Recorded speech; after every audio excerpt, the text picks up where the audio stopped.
City of El Farol in the province of Galicia in the northwest of Spain.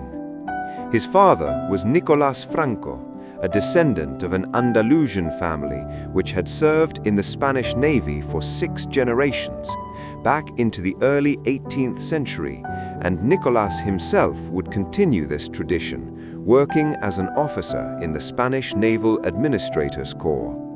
In the late 19th century, however, the relationship between Nicolás and his son Francisco would prove to be fraught, Nicolás being eccentric and a somewhat decadent character, traits which his son grew to dislike in his father.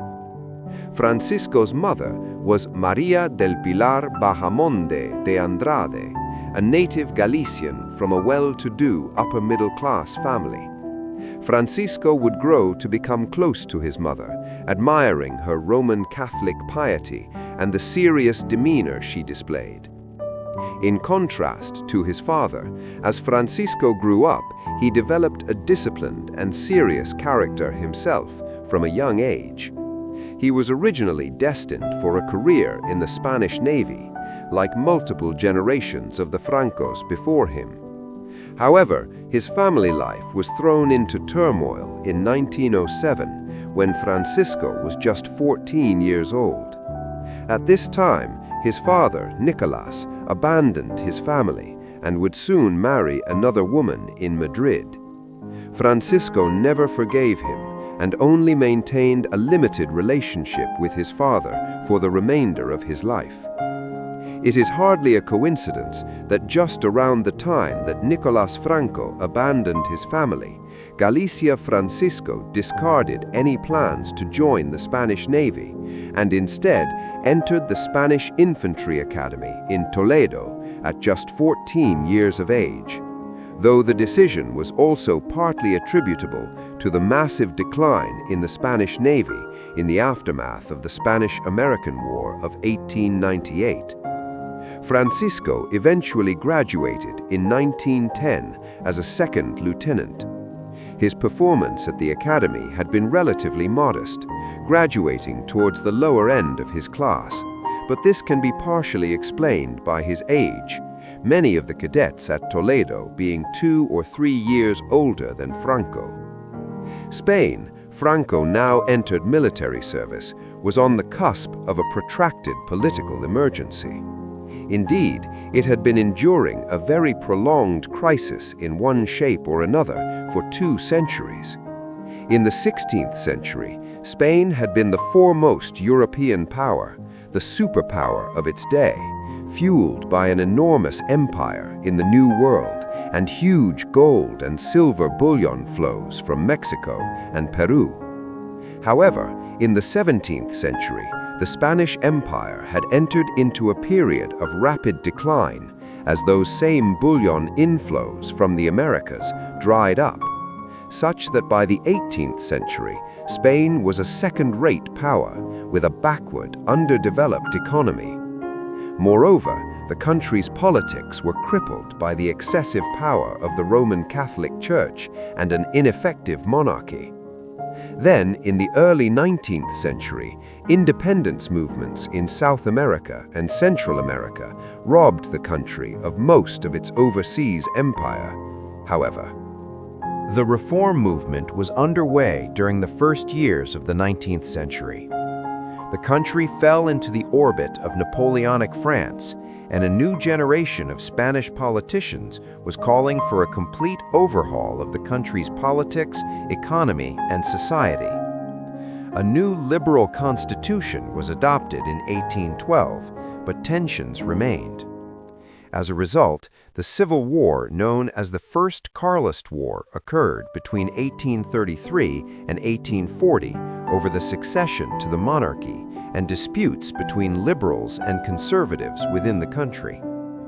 2 further Carlist wars would follow in the late 1840s and the mid-1870s, the Third Carlist War having briefly seen the monarchy suspended and the First Spanish Republic created between 1873 and 1874.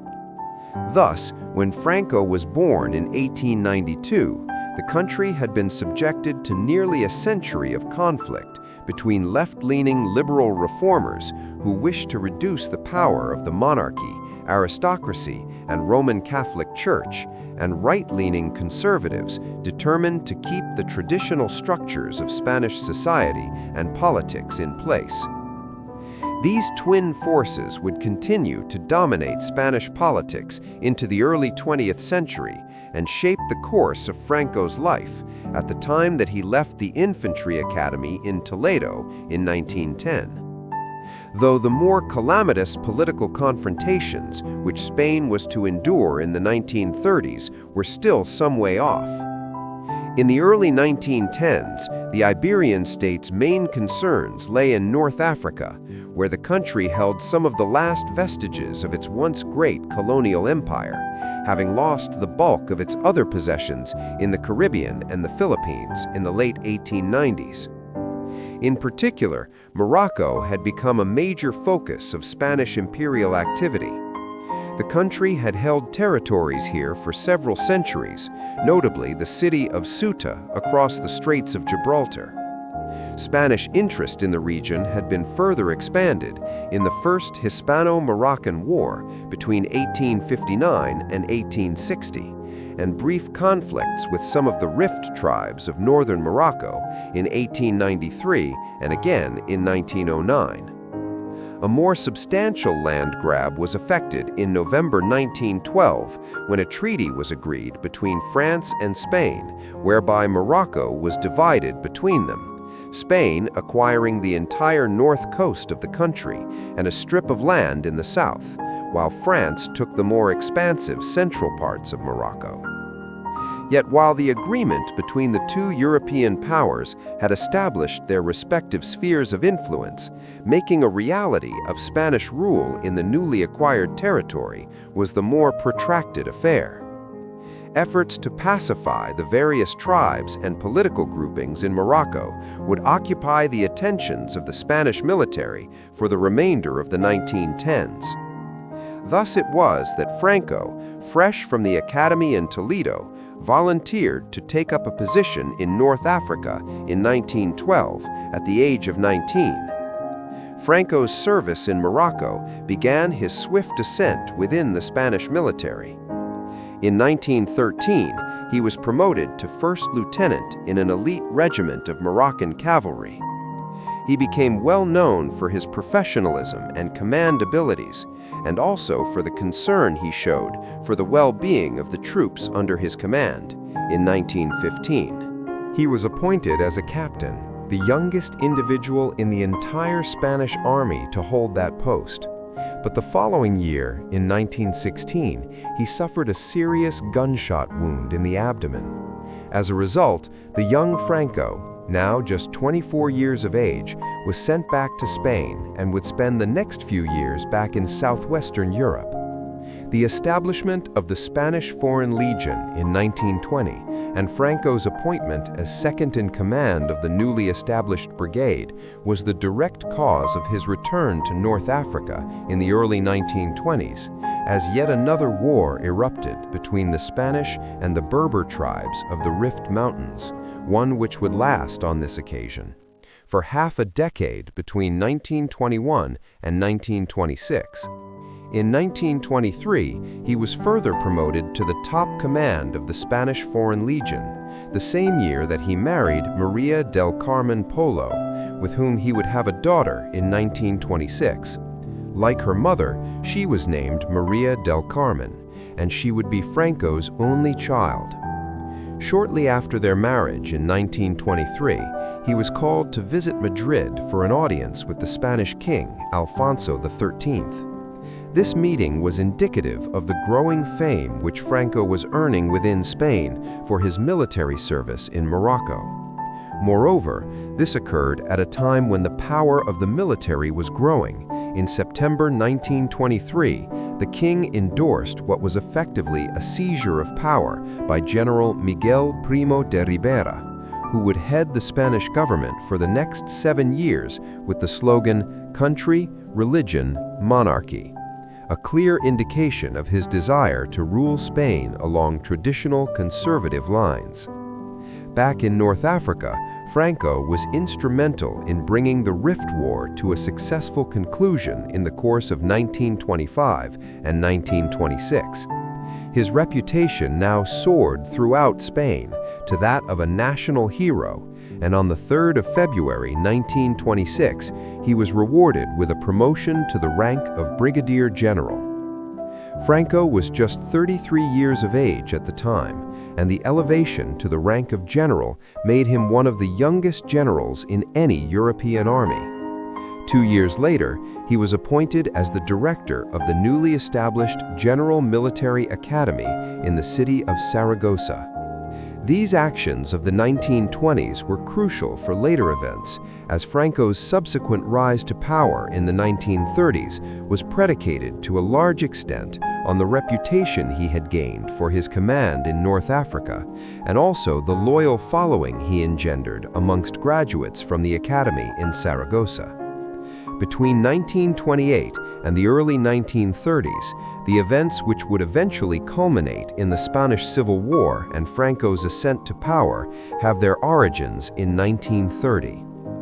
In late January that year, the effective head of the Spanish government since 1923, General Miguel Primo de Rivera, was forced to resign. Owing to a deepening economic crisis in Spain and public discontent with the direction of the country's politics, they now followed 15 months of political instability in the country, culminating in municipal elections in April 1931, in which the Republicans won over 40% of the vote, as opposed to just 25%. For the monarchists, this was perceived as a referendum on the monarchy of King Alfonso XIII, one which he listened to the result of on the night of the 14th of April 1931, just 2 days after the elections. He left Spain without abdicating. Earlier that same day, the Second Spanish Republic had been formally declared, ending the Spanish monarchy and ushering in a new period of Spanish politics. The leaders of the newly proclaimed republic now undertook wide-ranging reforms of the country, its economy, the role of the church and the military. As someone who was closely associated with Alfonso's and a Rivera's government, Franco's career now stalled. He was removed from his position at the academy in Terracotta, and the school itself was dissolved. Franco was a monarchist and was ideologically opposed to the Second Spanish Republic, but he nevertheless indicated his willingness to accept the new dispensation and work with the government in the early 1930s. This, however, was not enough to prevent the new government from effectively demoting him to a number of minor commands during the first years of the Second Spanish Republic. The new republic was bedeviled by instability during its brief life, including attempted coups and regional instability, all of which would eventually culminate in the Spanish Civil War. Before that calamitous conflict erupted, however, the country lurched from liberal to conservative regimes and back again. In 1933, the Spanish Confederation of the Autonomous Rights were the victors in elections to the Spanish legislature, wresting power from the liberal parties, which had seized power in 1931. The 1933 elections were a boon for Franco's flagging career. He was restored to a more active command, and in 1934 he was promoted to Major General. That October, he was placed in charge of suppressing a violent revolt amongst miners in the province of Asturias, who were unhappy with the growing influence of the conservatives within the Spanish government cabinet. His successful prosecution of the Asturias insurrection would see him appointed as chief of the Spanish Army's General Staff on the 19th of May, 1935. The insurgency in Asturias and Franco's stated views on it also points to where his ideological views and personal politics lay by this time. Franco described the insurgency as a frontier war, one being perpetrated by socialists and communists with the goal of overthrowing civilization itself in Spain. Franco's anti-leftist credentials were being established in this manner, just as the Spanish political landscape was lurching into its ultimate crisis. A series of scandals in the mid-1930s led to the dissolution of Parliament and the calling of new elections for February 1936. This occurred at a time when the country's politics had polarized to an unprecedented extent between a left bloc of communists, socialists, and radical Republicans united into a coalition termed the Popular Front, and a right bloc of monarchists, conservatives, Spanish traditionalists, and ultra-Catholics, with the latter having a large amount of support from elements within the military hierarchy and the colonial administration in North Africa. Despite this coalition on the right, the left were victorious in the elections of 1936, and Manuel Azaña, the leader of the Republican Left Party, was quickly made president in a new government of the left. Azaña's appointment as president in 1936 was the catalyst for elements on the right, and in particular within the military, to now begin plotting a coup d'état. As this was occurring, Franco was effectively in exile. In February 1936, he had been sent to the Canary Islands as a military commander there, a position which was effectively a form of banishment from Spain itself. Up to this point, General Franco had largely remained aloof from any of the political parties in Spain. But he was now contacted by those elements within the military who wished to overthrow the government of the Second Spanish Republic in order to end the anarchy which had characterized Spain's politics throughout the 1930s. In June 1936, he met with the officers in question in a forest on the island of Tenerife to discuss the coup. At this point, Franco refused to commit to the insurrection, but in the weeks ahead, he did so. The revolts would be led by three individuals. General José Sanjurjo, a monarchist opponent of the Second Republic who was living in exile in Portugal, would be its symbolic head. While Emilio Mola Udal, first Duke of Mola, would lead the revolt on the Spanish mainland, Franco took command of the Spanish colonial armies in North Africa. The Spanish Civil War began on the 17th of July, 1936, a day earlier than planned, when the Army of Africa rebelled in Morocco.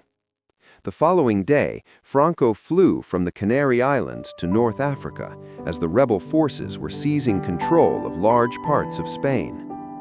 By the end of July, the insurrectionists, who were now referring to their broad coalition of political groupings as the nationalists, had gained the support of elements throughout North Africa. And in the towns and hinterlands of Terracotta, Sevilla, Cordoba, Valladolid, Burgos, and Pamplona.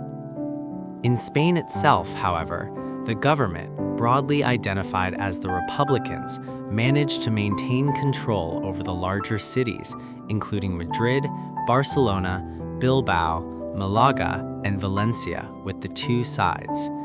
Both holding or seizing substantial parts of the country, the stage was set for a prolonged and bitter conflict. This was exacerbated by the political, economic, and military aid which both sides were receiving.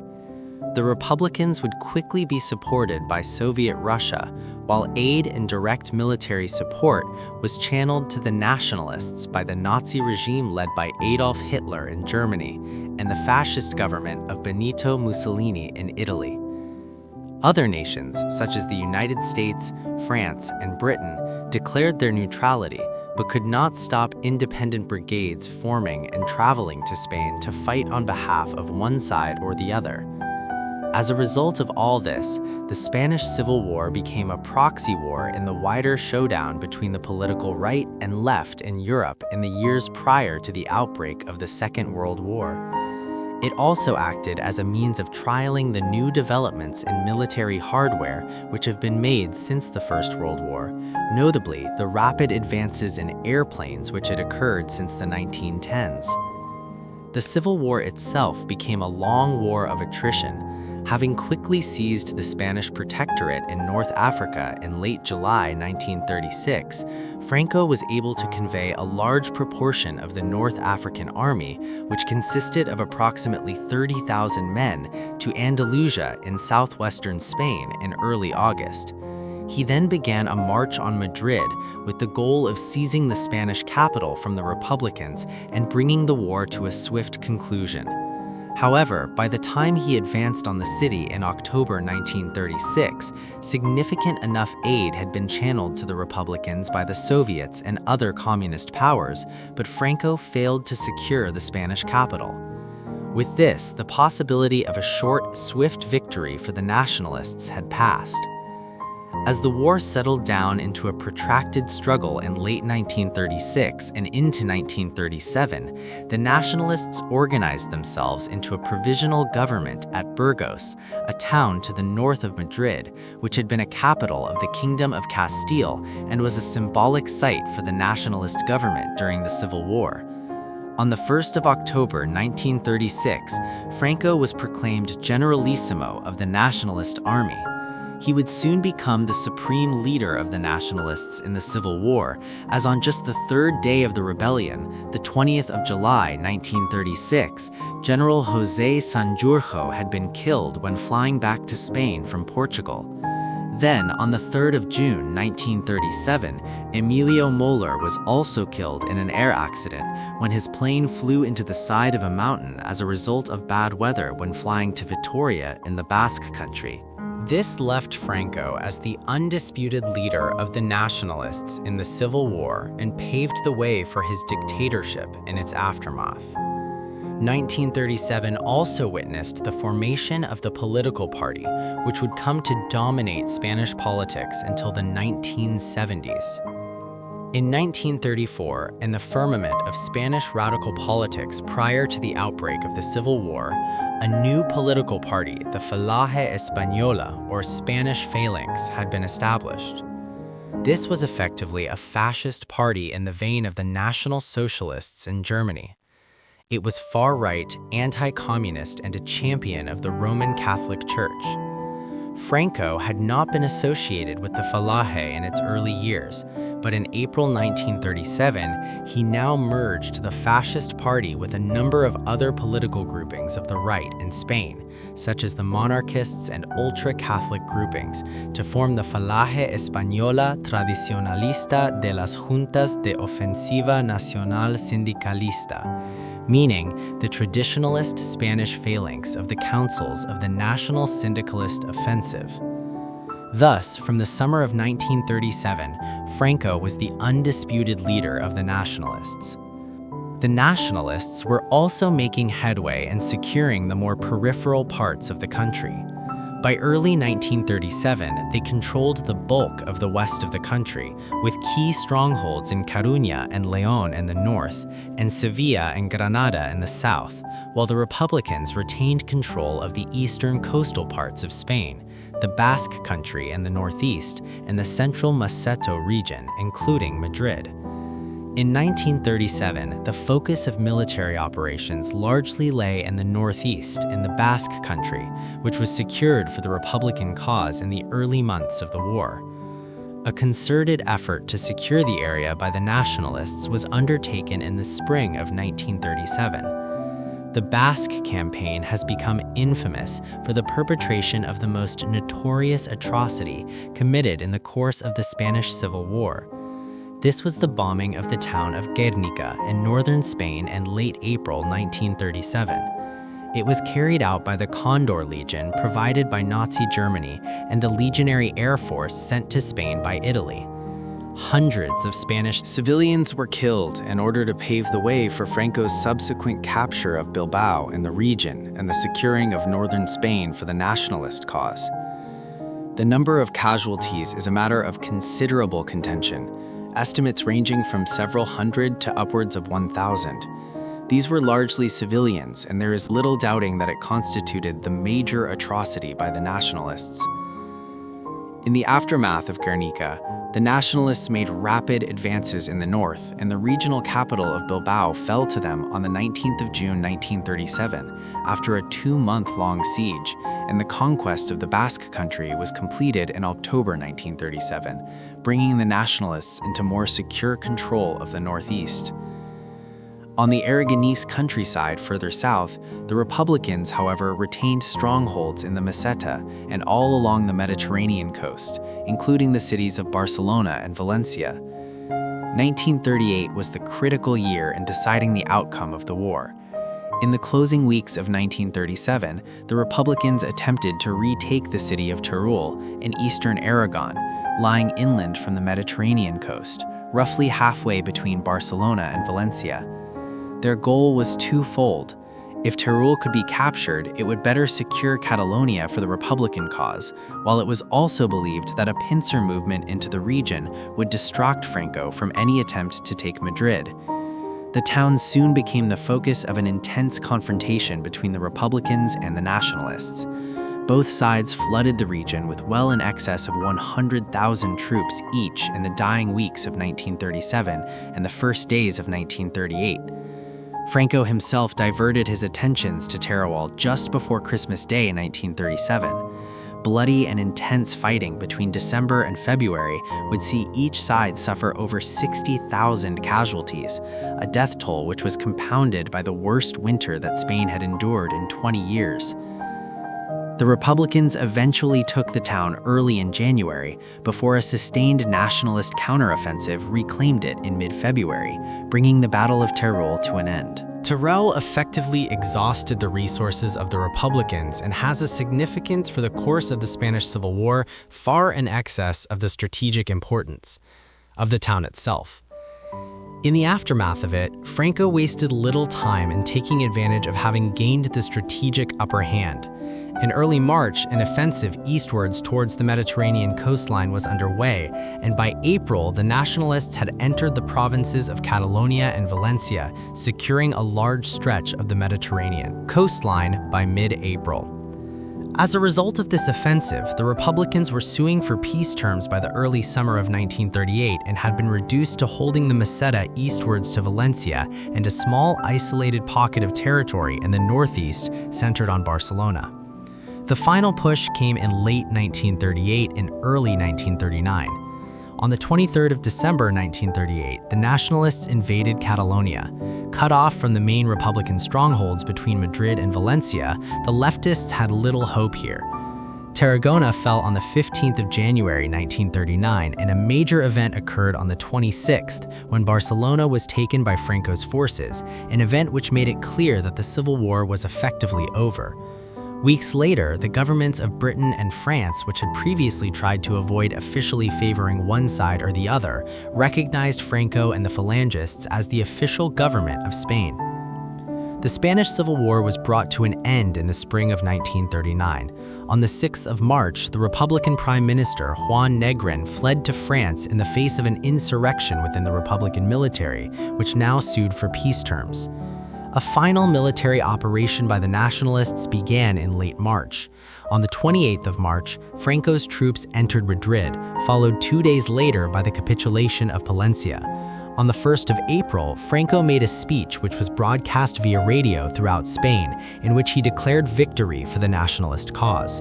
That same day, the last Republican stronghold, the Mediterranean town of Alicante, surrendered after nearly 3 years. The Spanish Civil War was over. Franco was now the undisputed ruler of Spain.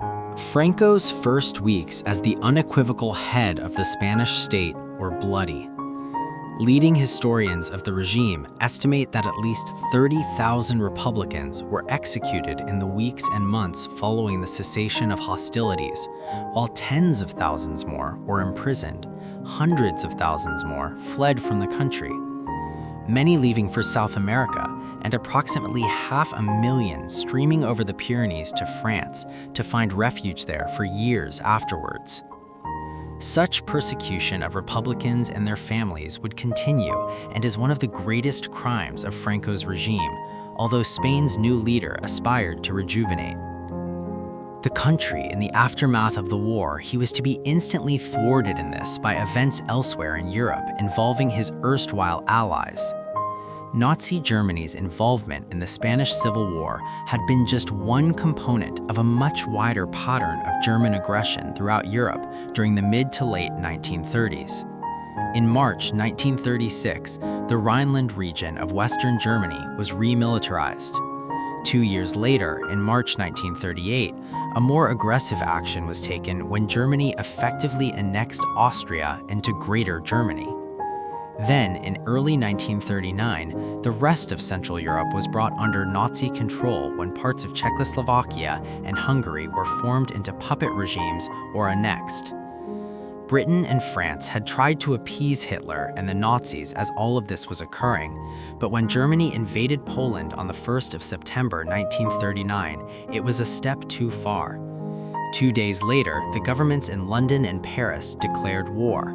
One might have assumed that Franco would have been an obvious ally of Nazi Germany and Mussolini's Italy when the Second World War erupted throughout Europe in September 1939. After all, both the Germans and the Italians had provided significant, perhaps crucial, support to the Spanish fascists during the Spanish Civil War, and as a result had paved the way for Franco's rise to power. And yet, Spain would remain neutral for the most part throughout the conflict. Franco's reasons for not joining the Axis powers during the war were mixed. In the autumn of 1939, the motive was sheer war exhaustion. The Spanish Civil War had only been brought to an end in April 1939, and there was a country to be rebuilt and civil strife to be recovered from when the issue arose of whether to join Hitler and Mussolini in their general war just a few months later. But Franco's stance in this regard shifted considerably in the months ahead, following the lightning-quick conquest of Denmark, Norway, the Low Countries, and France by Germany in the late spring and early summer of 1940. The Spanish dictator indicated to Hitler in mid-June 1940 that he was willing to join the war.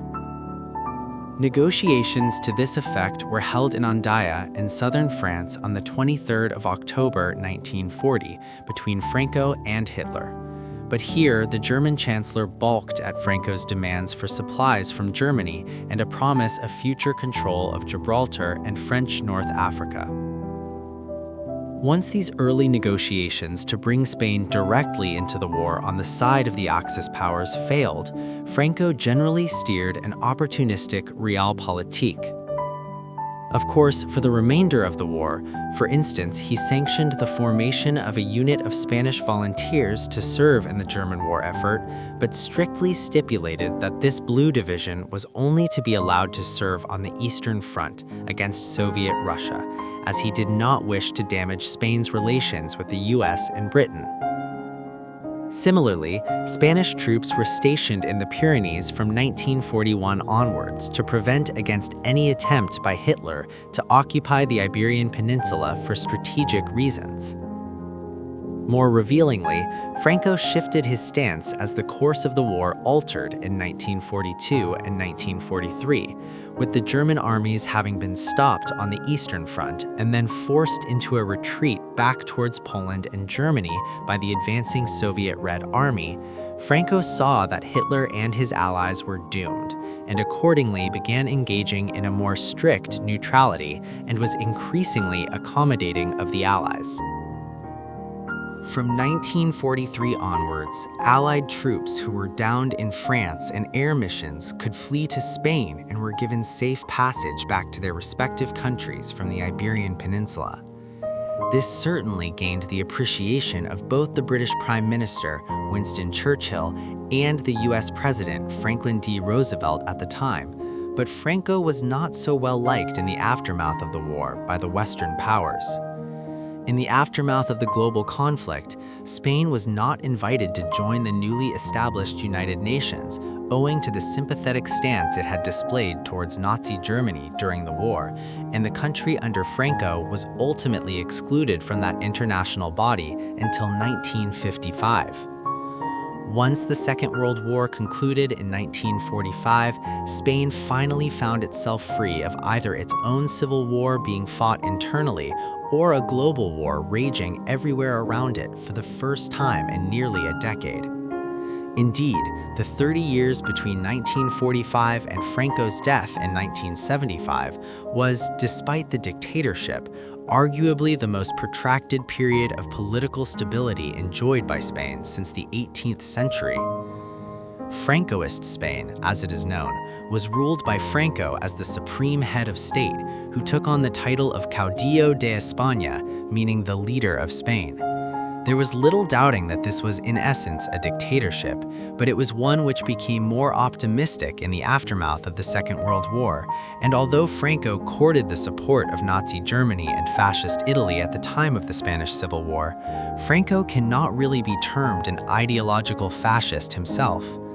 His was a military dictatorship, one which sought to foster the core values of the conservative movement which had formed one part of Spain's political landscape since the 19th century, specifically nationalism, support for the Roman Catholic Church, and an opposition to leftist politics, particularly socialists and communists.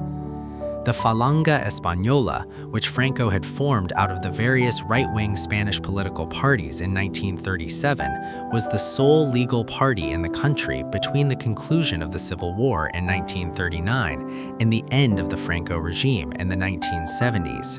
But there was also a distinct drift away from the party's fascist roots of the 1930s during the post-war period, symbolized in the rebranding of the Fueros as the Movimiento Nacional, or National Movement, in 1958. Yet this is not to suggest that Franco did not engage in harsh political repression. Trade unionism and left-leaning political organizations were generally monitored and suppressed, while many socialist organizations were banned by the state. Similarly, Franco's regime sought to impose a harsh suppression of the many regional separatist movements. In areas such as the Basque Country and Catalonia, which have so characterized the history of modern Spain, such policies, though, were only so effective. Indeed, in some instances, they proved counterproductive. Attempts to curb Basque separatism, for instance, simply eventuated in the formation of the Euskadita Skautasuna organization, or ETA for short, in 1959, meaning Basque Homeland and Liberty. ETA developed in the 1960s into a terrorist paramilitary organization bent on using bombings, assassinations, and kidnappings to pressure the Spanish state in order to gain independence for the Basque region. In northern Spain, other authoritarian policies have cast a shadow over the Franco regime. Surely one of the most heinous aspects of Franco's dictatorship was the abduction of the children of Spanish Republicans and their fostering out to nationalist families. Much of the goal here was a form of social engineering whereby these children, who would most likely be raised as left-leaning socialists and Republicans if they remained in their original family units, would now be raised as conservatives and traditionalists in line with the political ideologies of the Francoist regime. This practice had started during the Civil War, often involving children whose parents had been killed during the conflict, but it intensified to soon involve the children of Republicans who were arrested and imprisoned. It continued into the 1940s before petering out in the 1950s, and eventually involved tens of thousands of children, perhaps into the hundreds of thousands. Many of these children never knew the circumstances of their birth or were never repatriated to their parents, and the legacy of what has been termed the lost children of Francoism was undoubtedly one of the worst crimes perpetuated by Franco's dictatorship elsewhere in the 1940s and 1950s. The powerful position of the Roman Catholic Church throughout Spanish society was cemented through Franco's policies. The Church's close alliance with Franco ensured that it was given almost complete control over the country's educational system, including Spain's universities, where lecturers and professors were screened for their Catholic credentials. And in Spanish society, divorce, contraception, and abortions were all prohibited. Most oppressive was the treatment of women in Spanish society. The Second Republic had adopted many of the progressive measures which had developed for women's rights in the United Kingdom and elsewhere, but these laws were now repealed, and women were increasingly confined to traditional roles in the 1940s and 1950s. As a result, women in Spain were prohibited from working in many professions and needed the permission of a husband or male relative to do something as simple as open a bank account. The middle years of the Franco regime in the late 1950s also saw considerable changes in Spain's colonial possessions in North Africa. In 1956, the French-held parts of Morocco gained independence, and the Spanish state simultaneously agreed to relinquish some of the territory it had acquired in northwest Africa nearly half a century earlier. Yet this did not prevent conflict erupting between Franco Spain and the Morocco of Sultan Muhammad V in 1957. The Ifni War, as it has become known, dragged on for 8 months into the summer of 1958 and resulted in Spain ceding Tarfaya to Morocco. Further territory would be ceded in subsequent years, and the Spanish colonies in the Gulf of Guinea were granted independence as Equatorial Guinea in 1968, whilst in 1975, shortly before Franco's death, a withdrawal began from the extensive territory known as Spanish Sahara, the sovereignty of which is still contested today between Morocco and Mauritania.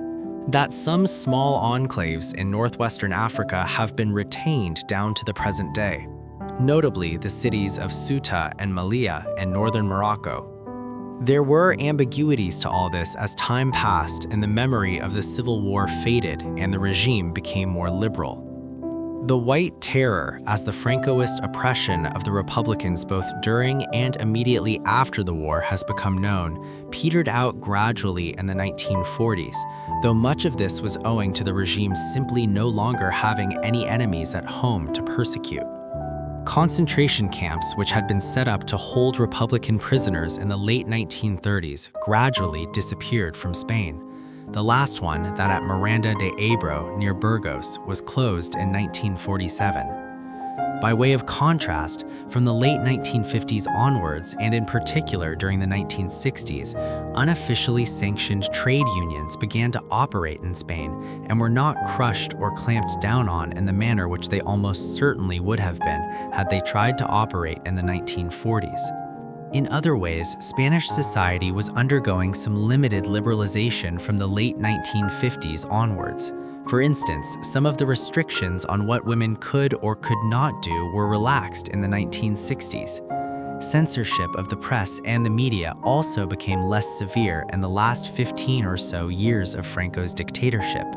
Although any overt criticism of the regime itself remained a crime, much of this must be viewed in light of the country's drift into the Western capitalist bloc of states, led by the United States during the Cold War. As Spain found common ground with these countries, Franco became less authoritarian at home and more inclined to liberalize certain aspects of Spanish society. The ambiguities of Franco's dictatorship are most clearly evident when examining his economic policy.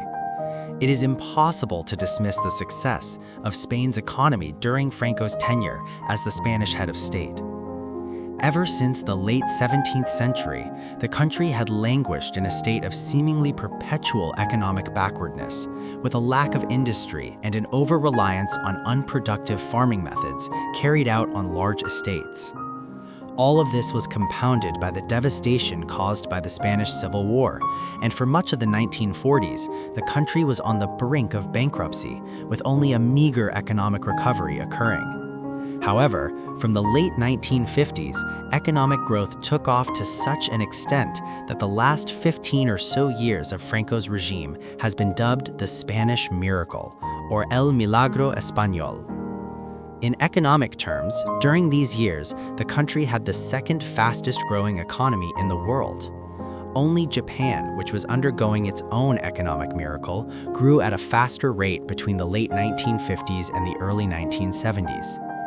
The Spanish miracle came about owing to a combination of factors, not least a series of national development plans devised by Franco's ministers and the adoption of a free market economy. In 1959, iron and steel factories proliferated in the northern provinces, and these in turn supply raw materials for a thriving shipbuilding industry in the ports of the northern coast. Petrochemicals became a major national industry. New corporations emerged, notably the SEAT automobile company. In 1946, there were just over 70,000 private cars in Spain. This number had increased to over 1 million cars 20 years later. More than 750,000 SEAT cars were produced during the years of the Spanish miracle. As a result of all this, Spain went from being one of the most economically backward countries in Western Europe to being the world's 9th largest economy by the end of Franco's regime. Thereafter, the global economic recession of the mid to late 1970s saw Spain's economic growth stall, but there is no doubting that. The Spanish miracle hauled the country's economy out of the stagnation in which it had wallowed for 2 centuries and brought it into the 20th century. This, combined with the massive expansion of the tourism sector in the post-Franco, created the economy of modern Spain, and whatever his other failings and crimes may have been, this must be acknowledged as a major success of Franco's time in power. Perhaps in assessing Franco's career and the nature of his regime, we should also consider that he did not work to ensure the continuity of his dictatorship. This might have been partly owing to his lack of a male heir. Franco's marriage produced just one child, his daughter, Maria del Carmen, born in 1926. Had the caudillo had a male heir to pass the dictatorship to, he might have made provision to ensure that this occurred, but he didn't. Indeed, Franco had taken steps to restore the Spanish monarchy as early as 1947, when an official referendum was held to make Spain a monarchy once again. Although it was passed, no new king was crowned at that time, and Franco instead had his powers as a regent for life ratified. As he neared the end of his life, though, he took more concerted steps to restore the monarchy, culminating in 1969 when Juan Carlos of the old royal house of Bourbon was named as Franco's successor and made a prince. 2 years earlier, steps had been taken to allow freer elections to the Spanish legislature. Then, in 1973, Franco resigned his position as Premier of Spain and head of the government in favor of Luis. Carrero Blanco was a long-standing ally of Franco's, who had fought with the Generalissimo in North Africa in the 1920s and during the Spanish Civil War. But his tenure as prime minister was short-lived, as he was killed by a roadside bomb by the Basque terrorist group ETA in the final days. In 1973, 2 further individuals, Torquato Fernández Miranda and Carlos Arias Navarro, would subsequently serve as prime ministers of Spain before Franco's death.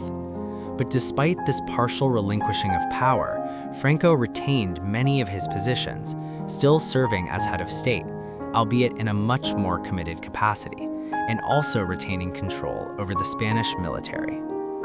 Nevertheless, the measures taken from the late 1960s constituted some significant steps towards transitioning towards a less authoritarian regime, and at the end of Franco's life and following his death, the country would quickly transition to a democracy.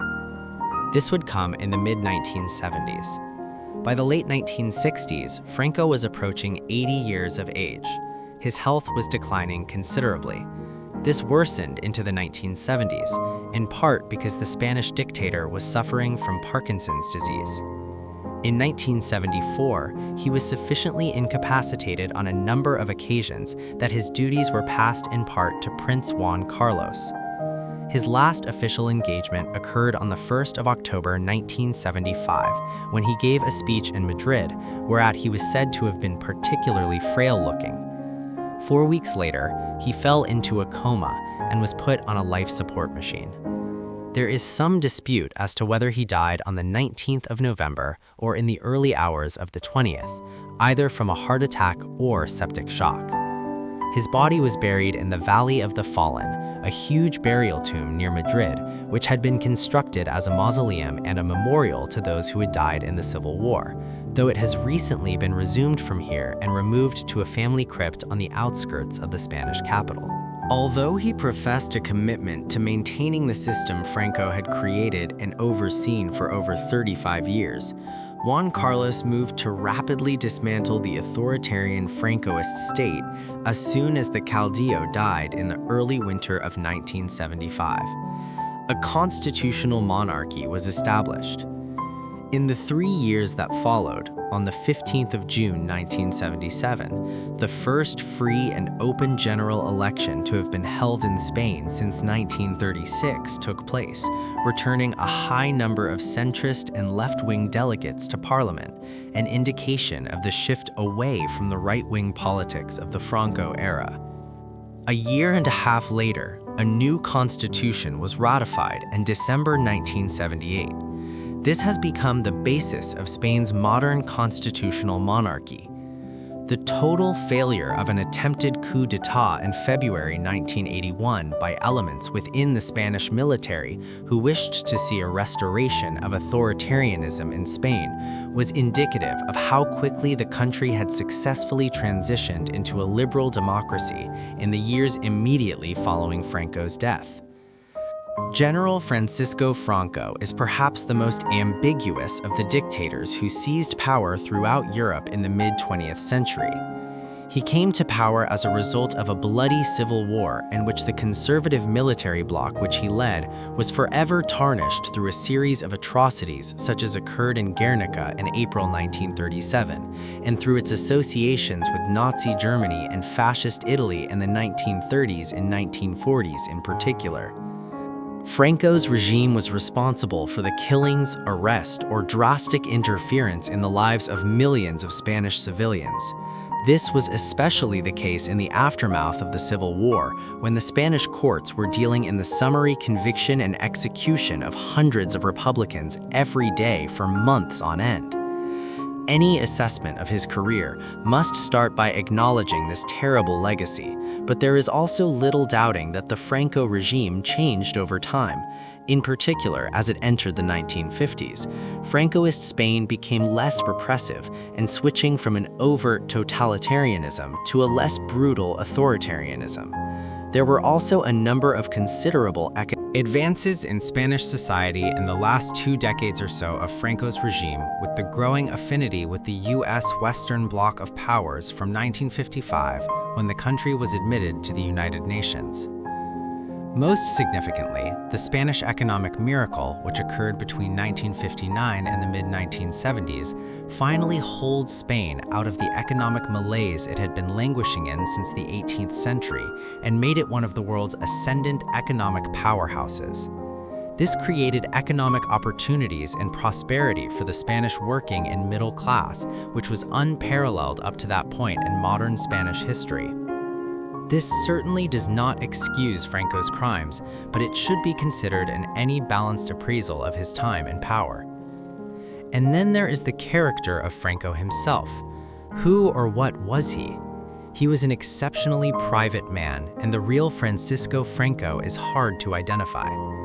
Perhaps he might best be defined as a product of Spain itself, and one who shifted his own political stances in line with the prevailing trends of European and global politics between the 1930s and the 1970s.